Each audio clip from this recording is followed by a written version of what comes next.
have the Sambisa forest that has been occupying us, for quite a while now, where we have routed the Boko Haram terrorists and the troops are dominating. Even as I speak, a lot of activities are there. Troops are moving from one location to the other, ensuring that the Boko Haram terrorists do not find a foothold anywhere within the forest. And of course, you also, this is another part of the Sambisa. This, of course, the ones closest to Maiduguri, Azis, where you find Aulari, for many of you who are quite vast with the terrain and the geography of Borno State. Here is Gambole and Sambisa Gate 1, where, of course, you know what happened in the last briefing that I gave to you. The same, of course, continues, and I thought it's essential for you to have a clearer understanding in that regard. Now, within the period, we have conducted clearance operations, that is talking about the last 1 week, on the 7th precisely, at about 16:25 hours, following reports of Boko Haram terrorists attempting to regroup. Our troops embarked on clearance operation and established contact with the Boko Haram terrorists in Wuge village. A firefight ensued, which of course resulted in 11 of the Boko Haram terrorists killed, while 9 others were captured. As you can find right on the screen, one soldier unfortunately was wounded, and the captured Boko Haram terrorists are currently undergoing interrogation. On the 9th of January 2017, about 06:30 hours, own troops deployed between Banki and Dar Jamal. For those of you who know,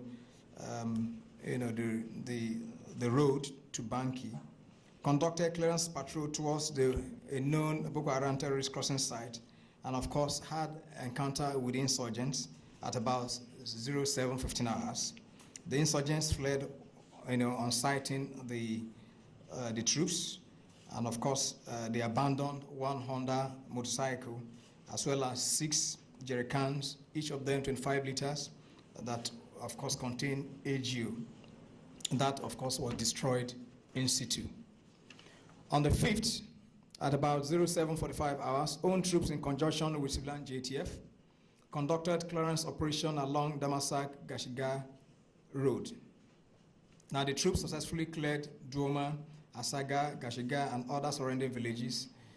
And of course, the troops, dislodged some Boko Haram terrorists that, were moving along that axis, perhaps wanting to exploit the border between Nigeria and Niger. And then, whilst in that operation, if you recall, I told you that a few months back that we have an officer that is missing along with some soldiers. And during that operation, the officer in the person of Lieutenant Colonel K. Yusuf and 15 others, the corpses of 15 others were recovered by the troops. And of course, the burial of the officer and the other soldiers with full military honors was conducted within the period under review. On the 8th of January, at about 11:25 hours, own troops in conjunction with civilian JTF conducted clearance operation to Metele village. And also Metele, that I showed you the map, which is also around the fringes of the Lake Chad. And of course, we had encounter with the Boko Haram terrorists, and the troops, of course, cleared them. And many of the Boko Haram terrorists fled, and the troops identified the hideout from Dogonchuku, from there to Tumburago. And during the operation, 6 Boko Haram terrorists were killed in action, while 2 of our soldiers were wounded in action. The wounded soldiers are currently receiving treatment in our medical facility in Baga. On the 8th of January, at about 08:30 hours, own troops conducted clearance operation in Manawasi and Gere villages. The troops encountered Boko Haram at Bulakesa village, and the troops, of course, not only did they clear them with the support of the air component, we unfortunately had a loss of an officer and 4 soldiers, while 3 soldiers were also wounded. And a total of 50 Boko Haram terrorists were killed in that operation. Of course, you also know that is around the Lake Chad waters.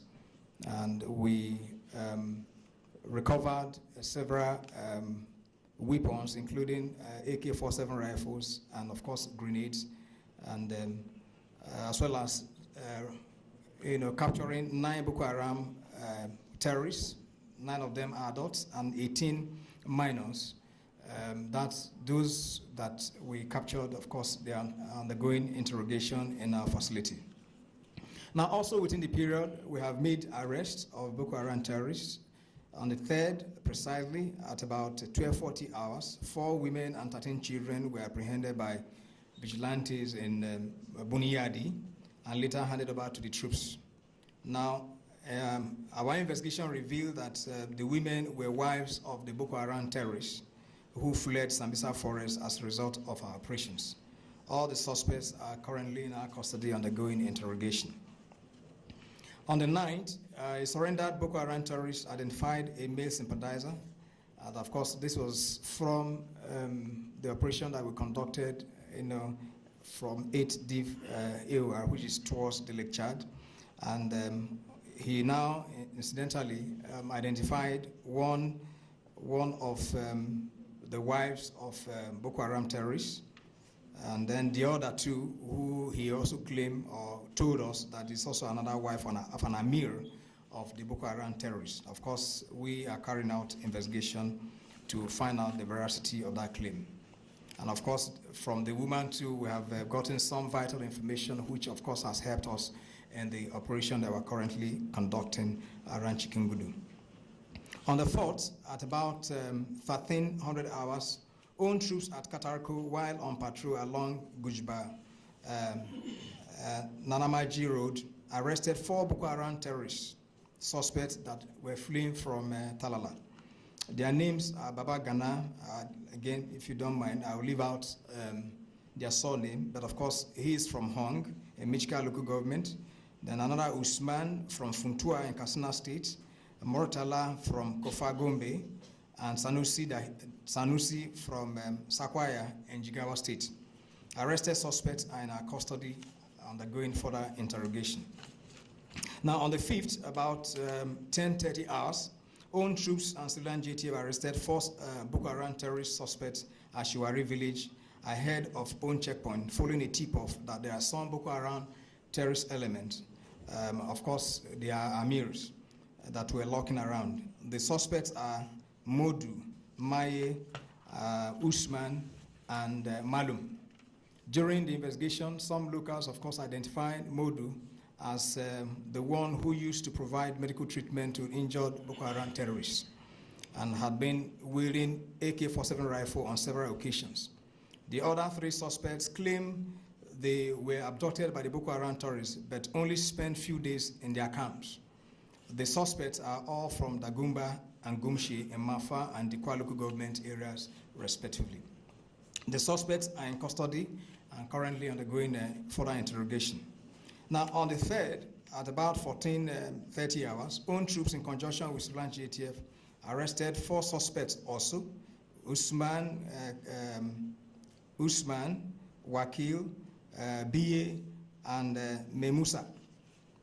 Again, around Shuari village, around not far from the custom house. The suspects also from the general area of Dagumba in Mafa local government confessed to be Boko Haram terrorists. So that, of course, has reduced our work in terms of interrogation because they confessed. Although they claim to have come to town to buy tramor, as they, of course, were arrested by, with some items, especially the tramadol tablets and 3 sachets of cowbell chocolate and the sum of 5,000 naira on them. They are all, of course, undergoing interrogation. On the 8th of January, at about 23:17 hours, following a tip-off, a suspected Boko Haram terrorist member, one Abubakar, who is right there showing on the screen, was arrested at the Gonge area of Maiduguri. The suspect is believed to be among those at the top hierarchy of the Boko Haram terrorists, and is known for his cross-border activities, and he has been to Chad, Cameroon, and the Niger Republic at various times. The suspect, of course, is with us and is undergoing interrogation, and I hope to show him to you. Perhaps let me let you know at this stage. I'll ask them to bring him forward for you to see him. On the 6th of January, 2017, at about 11:40 hours, our troops, while on patrol at Auti village, general area, arrested one Alaji. I'll leave out his surname, with gunshot wound on his left leg. The suspect confessed to be among the Boko Haram terrorists that, of course, we ambushed. If you recall, last week I told you of the ambush which our troops conducted in Ran. And so this suspect, confessed to have been among those who escaped from that ambush, which we conducted on the 30th of December. The suspect is currently undergoing medical treatment in one of our medical facilities, as well as undergoing interrogation. Again, on the 6th, at about 21:20 hours, own troops deployed at Buniyadi arrested 2 men who were wandering forward of the troops' location. Unchallenged, one of them identified himself as an ex-soldier. Troops arrested them, and the preliminary investigation revealed that the ex-soldier was dismissed from the army in January of 2016 at Nigerian Army School of Infantry, while the other suspect was his friend. And the 2 suspects are undergoing interrogation. And I think I'll come back to them in the course of our discussion. The next point, of course, is the discovery of the Chibok girl. I think there's enough coverage on that. Of course, we through the profiling we're doing with those that we intercepted during one of our operations around Talalajigin area, they were found, and this girl was one of them, Rekia Abubakar, and the 6-month-old son, Abdallah, that of course I handed over to the Borno State Governor. Now, handover of IDPs. On the 5th of January at about 11:30 hours, a total of 119 Nigerians were handed over to us as IDPs at Banki by the Commonwealth forces. The IDPs comprised 20 male adults, 25 female adults, and 74 children. They were screened and moved to the IDP camp. Now, also within the period, on the 9th precisely, at about 12:50 hours, one Alhaji Njida, a Boko Haram terrorist member, surrendered to our troops at Limankara. He brought his AK-47 rifle loaded with 9 rounds of 7.62mm ammunition, which was recovered from him. Currently, he's giving us useful information, and we have got quite a lot from him as to how he got into their camp since the year 2014.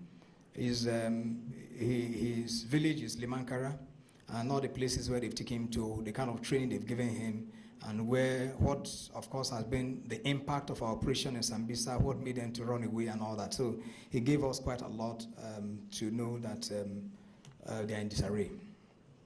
And now, within the period, we have recorded incidents of person-borne improvised explosive devices explosion. On the 8th, and I think possibly these are things that are already known to us, so let me not bore us. Perhaps we'll look at the screen and then we'll go through them. Many of them around Maiduguri and elsewhere.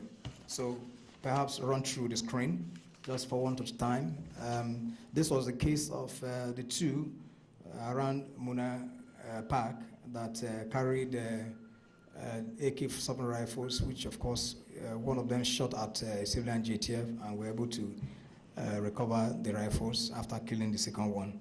And of course, you also know that 2 others went to some villages, some settlements, behind the University of Maiduguri, where they knocked on doors, and then a little girl came out, and then of course the first one, detonated, and then the second one went about 200 meters away, the home of one other man, and the man, as he knocked, the man came out to open the door, and that's how he was also killed from the explosions. That we have also covered, within the week, which many of you, of course, have also reported. Now, an attack. You recall that on the 7th of January at about 1740 hours, some Boko Haram terrorist element attacked our troops' location through the range area during stand to. The troops, of course, repelled the attack, but sadly, we lost an officer and 3 soldiers. Of course, because it was already into the night, by first light the following day, troops went on pursuit of the attackers by trailing their tracks. The tracks, of course, led to Gogori up to Bulasari village, where own troops discovered a camp, which, of course, we believe to have been their assembly area from where they came to launch that attack on the troops. And apart from one dead that we discovered his dead body, there was a camel bag, what you find. That actually is meant for carrying water, for you to, as you move, for you to sip. So a lot of blood stains, and including other jackets that were soaked in pool of blood that the troops discovered. And we also found a pair of forceps, disposable hand gloves, and cutting wood stained with blood, which of course give us a hint that the Boko Haram, not only did they suffer a casualty in terms of those wounded, many of them also died, even though they carried their bodies as they moved. And so before the troops got to that camp, of course, I'm sure they were aware that we were going to come after them. They had left. But the operation continues as I speak to you. The troops of 27th Brigade are in that general axis to ensure that the up to Talala, Jigin Talala axis everywhere is routed of the remnants of the Boko Haram terrorists.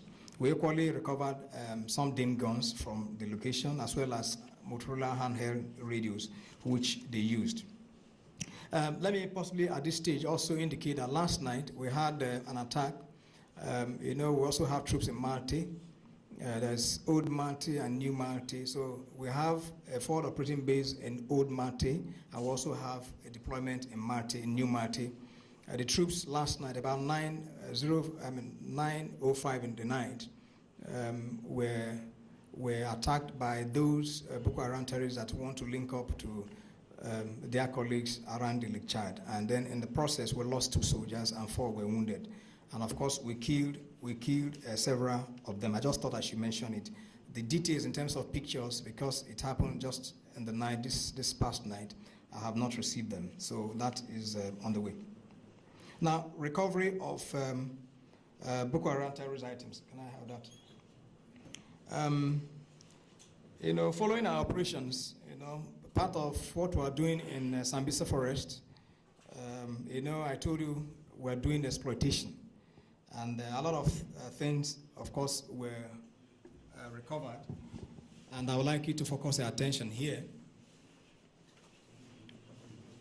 Thank you.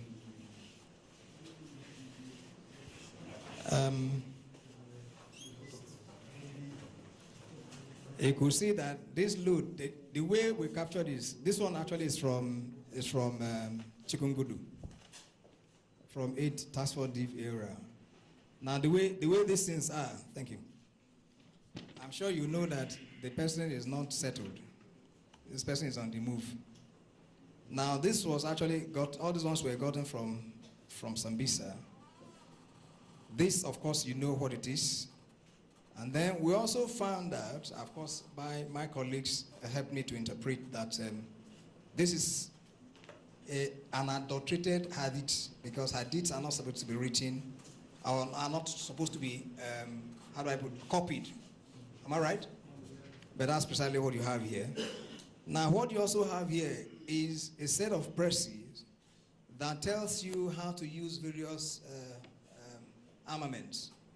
So giving you lesson by lesson. So that tells you that perhaps they were establishing something close to a school. So that's what you find in this. And then here you find the uniform I'm sure you must have seen Sheka and all those holding whatever guns around him each time all those funny videos that he used to. So this is the kind of uniforms that we also found.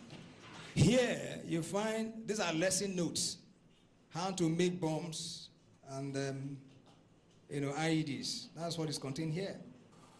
And then of course these are some receipts, which appear to look like a property of those who, I think, Samisa became too hot for them, so their way running, they couldn't go with this again. It became too heavy for them.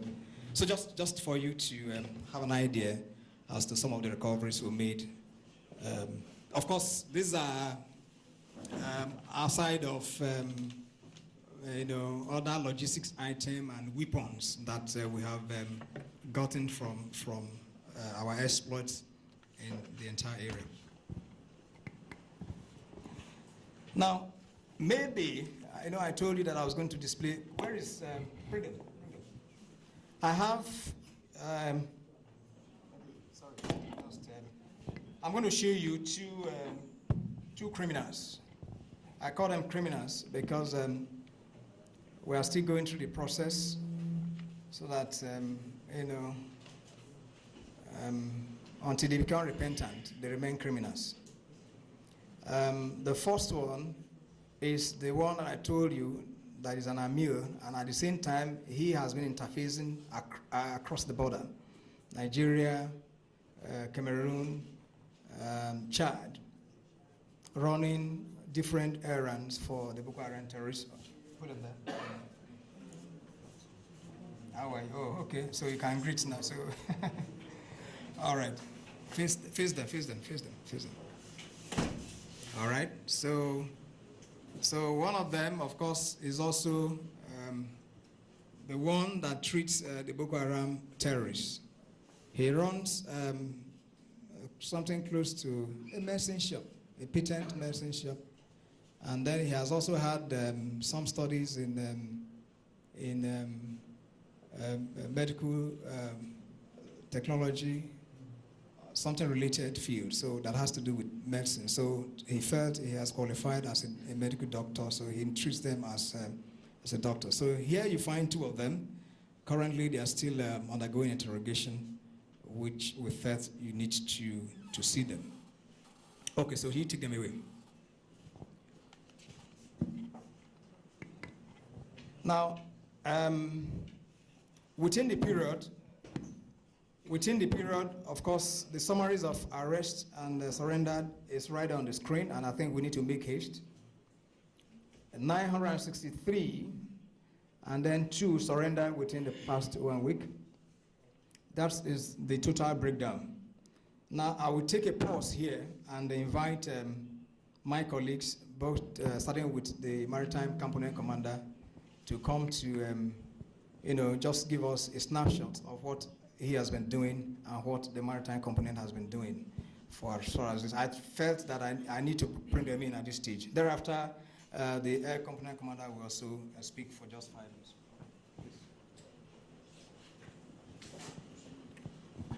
The theater commander, senior officers, gentlemen of the press. As you are aware, sequel to the directive by the President and Commander-in-Chief of the Armed Forces of Nigeria for the Navy to deploy it in Operation Lafiya Dole area of responsibility to clear remnants of Boko Harams at the fringes of Lake Chad, the Nigerian Navy selected and trained over 150 personnel at both Joint Maritime Training Center in Lagos and the Nigerian Army School of Infantry in Jaji to learn about both coastal and land operations. Fish Dam Baga was selected as the suitable area to deploy. Accordingly, 2x48 personnel were inducted into in the area of operations on the 8th of October 2016. This was followed by the visit by the Chief of Naval Staff himself on the spot to carry out on-the-spot assessment of the area and the welfare of the personnel. Vital equipments, which include porter cabins to serve as accommodation, have been delivered on the site so far. Also, 4x75 horsepower engines were delivered. This was delivered following the recovery of 4 boats by the Nigerian Navy personnel that were inducted in Baga in the waters that connect the Lake Chad. These boats were hitherto sunk, but the efforts of our men recovered it, and the boats belongs to the Nigerian Army Amphibious Operation. So we requested for boats, outboard engines, in order to exploit the channel linking up to the Lake Chad. These were supplied. As I speak to you today, 4 of our boats are currently on the way from Warri coming to the theater. These boats will be used to carry out operations in the fringes of Lake Chad. During the short stay of the naval personnel in Baga, they were able to achieve a lot. One of these achievements include the recovery of the boats, like I mentioned, and also the capture of a member of Boko Haram terrorists who was seen wandering around that area. Aside from the deployment of the NN personnel at Baga, it is also important to know that Nigerian Navy has been operating in the operations as members, as many of personnel of the Nigerian Navy are incorporated into Armed Forces Special Forces. And also, aside from the Armed Forces Special Forces, we also have our personnel, our special boat services, who are our special operations personnel that are deployed, integrated with the Army. Currently, they are operating at the 7 Deep Garrison. These personnel carry out snap raids on suspected Boko Haram hideouts, and also the BIP protection and BIP escort to volatile areas where it is known to harbor Boko Haram members.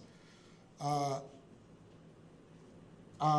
Armed Forces Special Battalion, as you are aware, they are the lead force of the operation, mostly to Sambisa Forest, in Jimia, and they are deployed in areas like Buratai and other places.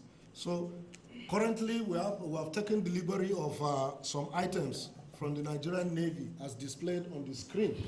This is the site in Baga where currently they are excavating. They are excavating this thing for the installation of porter cabins.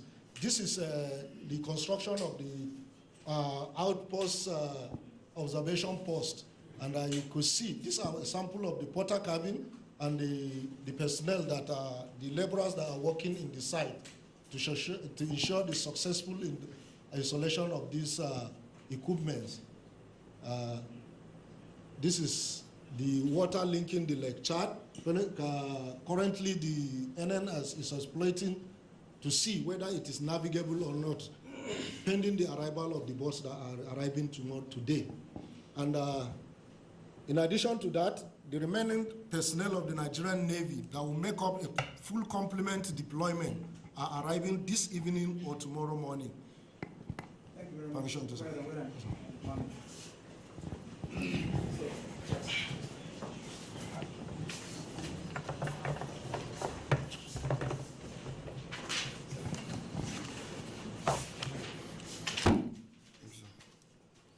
The theater commander, sir, my colleagues, gentlemen of the press, good afternoon.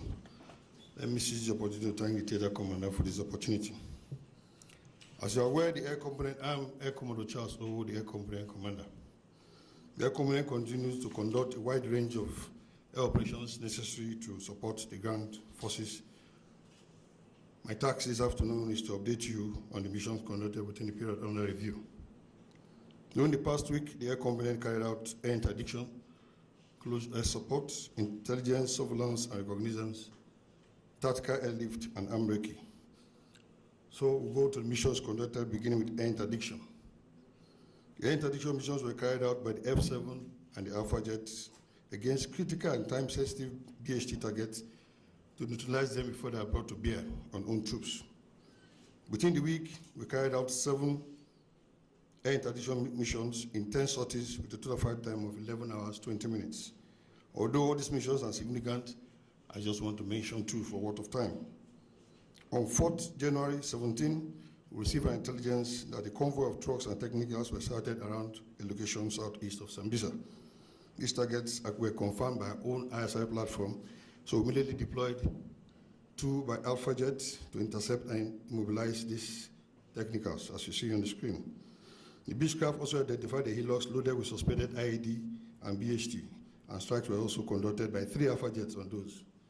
These vehicles were mobilized by the attack. Another air interdiction mission was conducted by Air Component just yesterday at Tomborego in northern Borno. Over time, the ISI have reviewed significant BHT activity in that location. This location is close to Malam Factory, Gashaga, and Kangarawa, so it is possible that the attacks on old troops at this location within the past 3 months may have originated from here. Accordingly, information of 2 Alpha Jet and 1 F7 conducted air interdiction on this location and neutralized the target. I will show you a clip of the attack of yesterday, the air interdiction at Tumberego.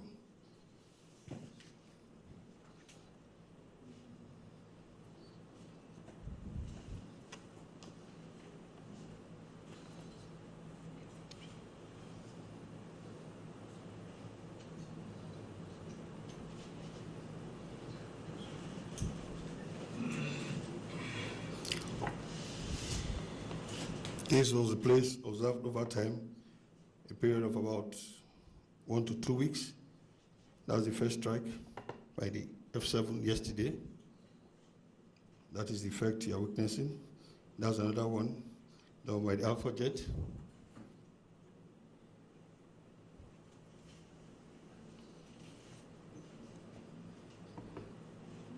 And there was a third one. Okay? The next is close air support.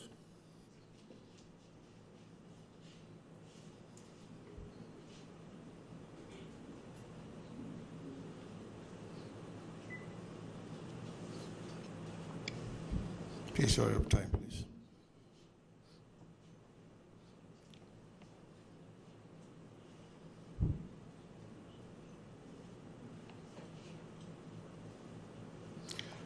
As you are aware, we usually carry out closer support mainly by the F7s and the Alpha Jet for area cover for ground troops in advance or in response to attack on own troops. All the close air support missions are always turned out in favor of own troops. Within the past week, the air component carried out 4 close air support missions in 5 sorties, a total time of 6 hours, 15 minutes.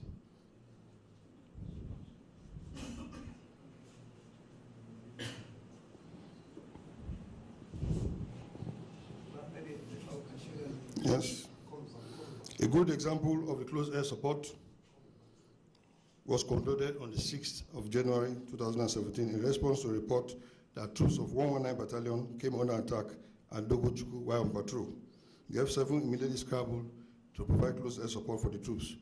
On arrival overhead the location, the troops reported that they had withdrawn to Kangarawa due to the heavy mortar fire coming from that forest in the northern axis of Dogonchukwu. The aircraft then wrecked the forest, observed a technical moving within the forest. That technical was taken out by that aircraft. He also observed that fires were coming towards the aircraft from the ground. Bomb was dropped and no movement was observed afterwards. Same day, 2 Alpha Jets scrambled to provide close air support on troops reported also to be under attack at Kangarawa. Although the attack had been repelled when the jet arrived, the Alpha Jet conducted recce on the axis of attack as described by the troops. The vehicle was seen at top speed moving in the southern part of Tomborego. The vehicle was monitored on the parked under a tree, and that vehicle was taken out using rockets. No further movement was observed after that. Gentlemen, just yesterday, 2 Alpha Jet provided close air support on all troops of 25 Task Force Battalion advancing from Damboa to Zambeza to Matubi. The troops were given air cover, and the outcome was relayed to own troops. The next is ISI mission. Our Beechcraft and Diamond aircraft are the main aircraft that provide ISI for this operation. The period under review revealed extensive and maintained presence over general theater in order to obtain critical footages of activities of the BHT and guide our troops as they advance to Irabor. The air component conducted a total of 7 missions in 10 sorties in a total time flight time of 19 hours 40 minutes. Specifically on the 9th of January 2016, we carried out ISR in support of own troops advanced into Dongochukwu. During the mission, about 30 BHT, we observed lane ambush for troops. The location was relayed to ground troops, which assisted them in directing appropriate fire accordingly. I will show you this footage accordingly.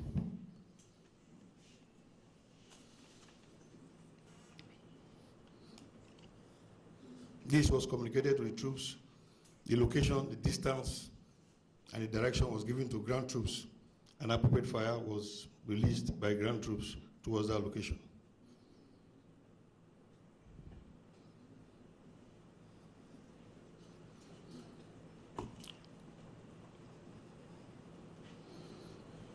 If you're having challenge with that video, you can move on.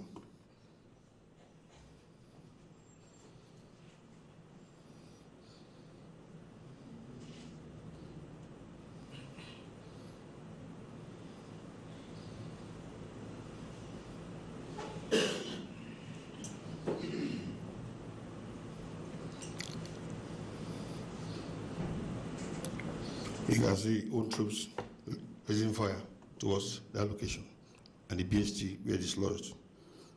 Next, Amreki. Amreki missions were conducted over the theater using the F-7 and the Alpha jet to locate and engage opportunity targets. Within the period under review, the air component carried out 6 Amreki missions in 6 sorties with a total flight time of 7 hours 30 minutes. For example, on the 6th of January 2017, an Alpha jet with rockets and cannons carried out Amreki over the Sambisa General area, as shown on the screen. No threat as it was observed around the location, and this was conveyed to own troops. Gentlemen, in summary, the past week, the air component carried out 43 missions in 68 operational sorties with a total flight time of 89 hours 44 minutes, flown using over 111,735 liters of Jet A1. Converted to 255, the amount expended within 1 week is as shown on the screen. 28,492,425 for just 1 week. Our projections moving forward for the next week will continue the ISR, Amreki, close air support, and also combat patrol. Thank you very much. All right. Now, going forward, I told you that we've been embarking on some, stabilization operation activities. Construction work is on. What you find here is a bridge which is being constructed by our Army engineers. We're also constructing road. The road continues. I just thought it should, but I will not tell you where this bridge is. Until it's finished, I will take you there. All right, so let us quickly run through. Now, okay, just run through those pictures. Just run through them. All right. Now, let me, at this point, ladies and gentlemen, say that at this stage of our fight against terrorism, I urge you and members of the general public to continue to be more security conscious. Given the apparent end of Boko Haram terrorists, they are changing their modus operandi. As you go about your normal activities, be careful to know who is knocking at your door before opening. We shall continue to inform the general public of these developments. Your continued support will be highly appreciated as we work to win the peace. Winning the peace is a process. Accordingly, the question I ask you is, what value are you adding? I urge you to leave the ranks of noise and distraction. Rather, join to add value qualitatively. Thank you, and God bless. Before I take your questions, let me, at this point, unreservedly apologize. Last week, whilst answering one question, I inadvertently mentioned that the vice chairman of Kaga local government was arrested. No, I think it was a slip. It was actually the vice chairman of Bama local government. So my apologies, even though, of course, we have relayed to the gentleman, and he quite understands, as well as the Borno State government, but I thought it's essential that at this forum, I should also let you know. So your questions, please.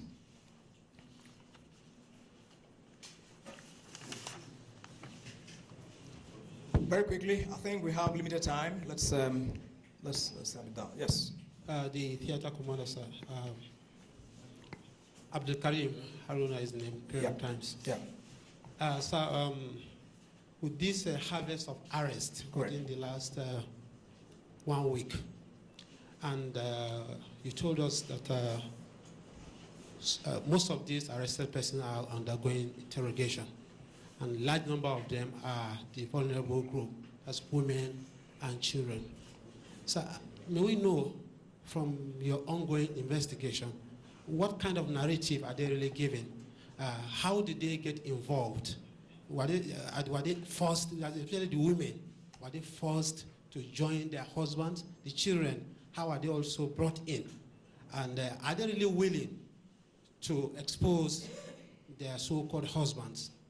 Thank you. Thank you.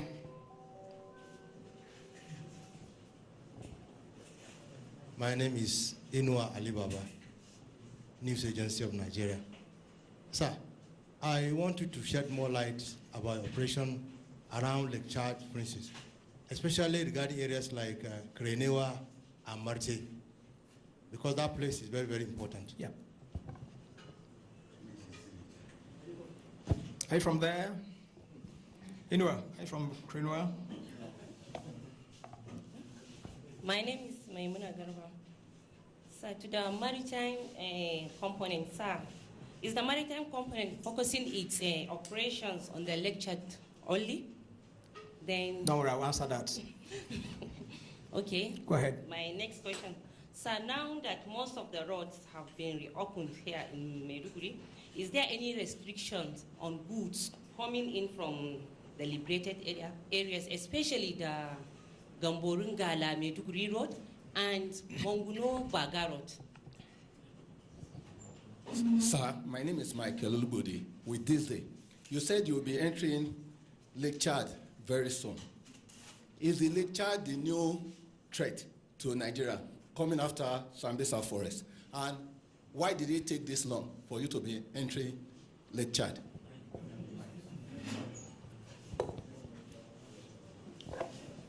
My name is Nzat Musa. I represent the Guardian newspapers. Sir, you have just shown us a map indicating those blue points. And you said there are operational locations. Sir, can you give us the specific number of those locations? Borno, Yobe, and Adamawa. Thank you. Sir, my name is Ibrahim Gomna of Limelight. My own is about the Chibok girl that was discovered. Was it the military that went on an operation and then found her out? And if it was so, what about her husband? Did she disclose the whereabouts of the father of the child?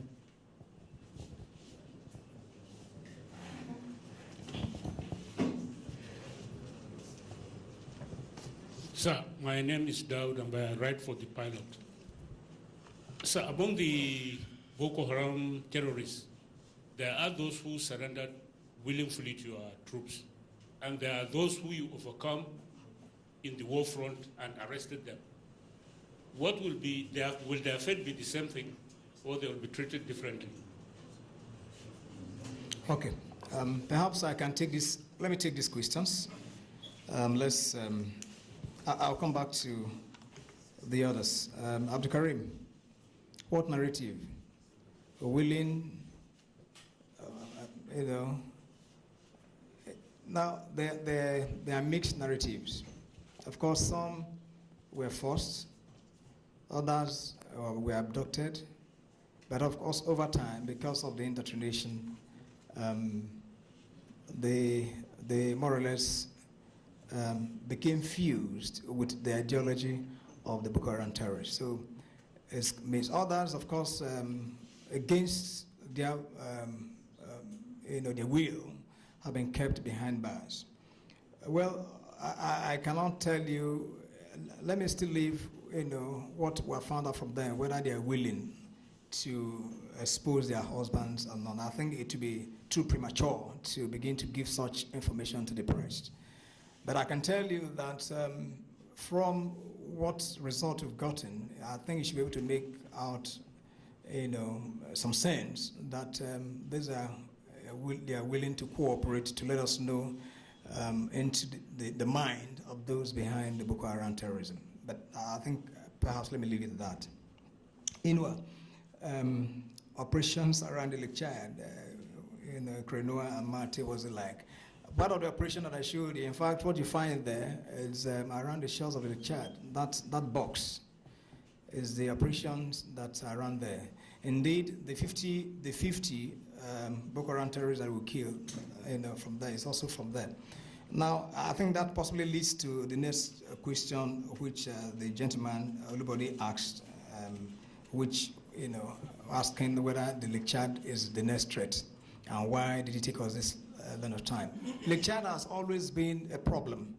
Why? Because of the nature of the terrain. In fact, that's the reason why the maritime component has deployed, and they're going to remain there for a long time. And I want to believe that going forward, they are likely to establish a permanent base right there in order to control the Lake Chad waters. The multinational joint task force is also working. The countries that border that constitute the Lake Chad basin countries, of course, they're also doing something to ensure that in terms of security, there is a safe passage for everyone that want to do to carry out any endeavor along the waters of the Lake Chad, including transportation. You know that from Baga, you can actually travel up to Libya using the waterways. So water transportation, which is very key for the countries that border the Lake Chad, is one. And of course, issues of fishing and other aquaculture is also essential, which we believe that as we improve the security situation in the Lake Chad waters, it will go a long way in bringing peace and, of course, a relief to all those who have been held stressed by reason of insecurity. Now, Memuna, you asked whether there are restrictions or whether the maritime component, first and foremost, whether they're going to be in Lake Chad only, and you also asked whether there are restrictions. Now, for the first one, which I said I'm going to take up on behalf of the maritime component, is that he mentioned that you also have the naval troops who are part and parcel of the Armed Forces Special Forces Battalion. You also have them as a special boat service operators. So they are there. Some of them, I won't tell you where they are, but a good number of them are in Baga as we speak currently. So yes, they are in Baga and they'll be in Lake Chad waters, but that's not the only place where personnel of the Navy are operating. They are infused with the Army troops themselves. Now, restriction on goods, yes, of course, there are. I mean, contraband are not allowed. If you go to bring contraband, of course, these goods are not allowed. Also, you also find that we have roadblocks along the line. Because we have opened the road does not mean that you now begin to transport IED making materials, that you also begin to transport arms and ammunition and other banned materials. So we are only encouraging those items that are required by the people which are legal, not illegal things. So there are restrictions. And that is the reason why we still have roadblocks to check on whatever goods that there are. Mike, if I may also come back to your question, even though I've taken part of it, say why this long? Why this long? You would have also asked why this long for us to end Boko Haram terrorism. It's a gradual thing, it's progressive, and by this time last year, of course, we were making steady progress towards towards the north. Of course, Malafaturi was not occupied by our troops. Only Baga to a limited extent. There was nobody in Kangaroo. There was even Damasak here. There was none. But today, it's a different story. So since we've taken over the rest of, in fact, every of the local governments, it's now for us to move into the waters. And that's the reason why the Maritime Component Commander did, briefed that we're taking strength. We're beginning to receive, the platforms that will be on the waters, and then and all that. So I hope that takes care of it. Specific locations, I can't give you. How? I'm wrong, my friend. I can't. No, to be wrong. It's just like now telling you where I kept. No, just 1 minute. Where I kept my ammunition. All right. Why? The essence of that map is to tell you that all those locations, which of course should give you an idea that the entire territorial boundaries of Nigeria has been taken over. That's just the essence of me bringing it. But of course, are there criminal issues along the line? That's, of course, that's the reason why when each time we go to some locations, we tell you that we had an encounter. And that is going to continue as we go. Even the patrols of the various routes too. The armed recce which the Air Component Commander talked about is also all in a bid to ensure that whoever passes the road, if there are issues, of course, they'll be apprehended. Just only yesterday, somebody came in from Chad and we arrested him. He came with a jeep and he had some money with him, along with some other items that we are investigating, and the reason why he came along with those in the vehicle and all that. So that is going to continue, the reason and the motive for his coming, among others. On the Chibok Rekia Abubakar, whether it was the military that found her. Yes, of course, we found her, and I told you that we had, each time we went for operations, there are those that you rescue.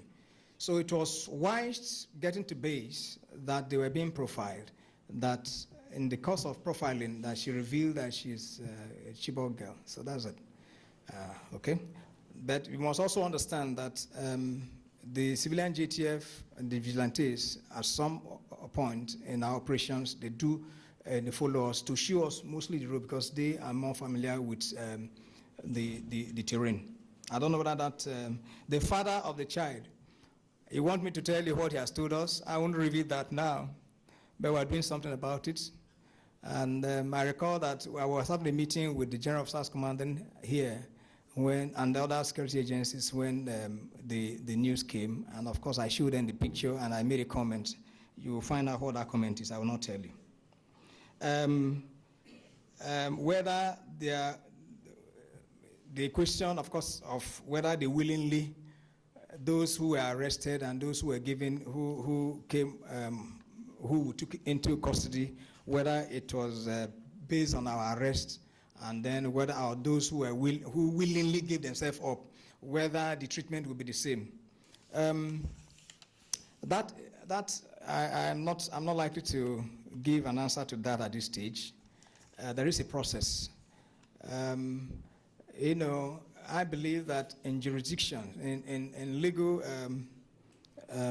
adjudications, considerations are given to certain things when punishments are awarded. So I want to believe that such things will come into play. Someone who is already who willingly surrendered, that he willingly surrendered does not mean that he has not committed a crime. But in meting out punishment to him, of course, you take that into consideration. That's what we call mens rea. For you to be able to prove an offense, the act must have been committed. The intention to commit that offense must also have been committed. So, but for this, I believe that the fact that somebody say, look, I think I'm remorseful, I'm coming out, that also has some bearing, in my view, on the punishment that will be given. I don't know whether we still have time to take more questions. On that note, let me once again thank every one of you. I've always counseled that you have a role to play in this peace process. Winning the peace is a process. It might not take long, it might take long, but then it all depends on your input and my input. What kind of input are you? Is it a qualitative one? If it is, please, I encourage you to keep up on that part. Thank you and God bless. We've come to the end of the weekly press briefing, which was addressed by the Theatre Commander Operation Lafiya Dole, Major General Lucky Irabor, alongside field commanders of the naval and air component of Operation Lafiya Dole. They said troops have continued to advance further in clearance and mop-up operations in the Sambisa forest, with a lot of successes aimed at ensuring that the terrorists did not infiltrate the forest again.